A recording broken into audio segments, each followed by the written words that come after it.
नमस्कार साथियों, मैं हूं अविनाश शर्मा। एक बार फिर से आपका स्वागत है आपके अपने YouTube चैनल पॉजिटिव बिल्डर में। तो आज मैं आपको सेकेंडरी बीम, प्राइमरी बीम के बारे में जानकारी दूंगा। किस तरह से बीम जो है वो बिल्डिंग कंस्ट्रक्शन में किन नामों से उन्हें जाना जाता है।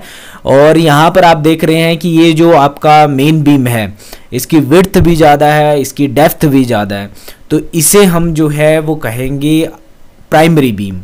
ये आपका जो मेन बीम है, और इसके साथ जो है वो ये आप देख रहे हैं एक छोटा बीम है जिसकी विड्थ भी कम है और डेप्थ भी कम है, तो इसे हम जो है वो कहेंगे सेकेंडरी बीम, जो कि आपका प्राइमरी बीम से जुड़े होते हैं। और ये सेकेंडरी बीम जो है वो लोड डालते हैं प्राइमरी बीम के ऊपर, और प्राइमरी बीम जो है, जो कि कॉलम टू कॉलम प्रोवाइड किया जाता है, वो लोड ट्रांसफर करता है आपकी कॉलम में। तो लोड किस तरह से ट्रांसफर होता है आप आसानी से समझ गए होंगे।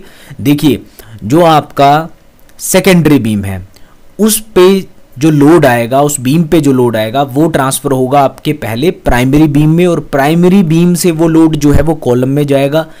तो ये आपके जो सेकेंडरी बीम है वो क्यों प्रोवाइड किए जाते हैं? क्योंकि इसके ऊपर यहाँ पर वॉल आनी है।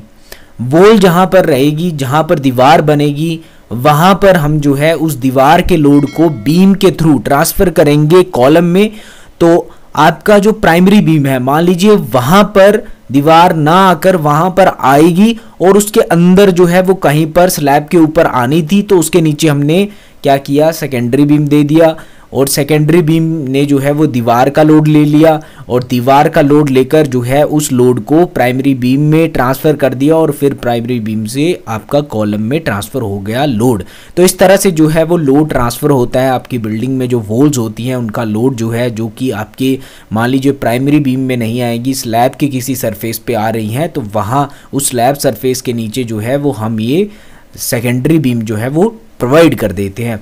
तो ये था आपके प्राइमरी बीम, आपने ये समझा, सेकेंडरी बीम को समझा। तो अभी आप देख पा रहे होंगे कि किस तरह से यहाँ पर जो है वो सेकेंडरी बीम, प्राइमरी बीम जो है वो देख पा रहे होंगे आप, और आसानी से समझ पा रहे होंगे। आपको बस इतना जानना है, अगर आप प्राइमरी और सेकेंडरी में कंफ्यूज हैं तो जो आपका प्राइमरी बीम होगा वो सेकेंडरी बीम से बड़ा बीम होगा। इस तरह से भी आप याद रख सकते हैं। या फिर आप कह लीजिए कि जो छोटा बीम होगा, जिसकी डेप्थ और विड्थ कम होगी, वो जो है वो आपका सेकेंडरी बीम रहेगा। अगर आज की जानकारी आपको अच्छी लगी हो तो पॉजिटिव बिल्डर यूट्यूब चैनल को सब्सक्राइब कर दीजिए, बेल आइकन को प्रेस कर दे, ताकि इस तरह की महत्वपूर्ण वीडियो और जानकारी आपको समय पर मिलती रहे। हमारे साथ जुड़ने के लिए शुक्रिया। आपका दिन शुभ हो। धन्यवाद।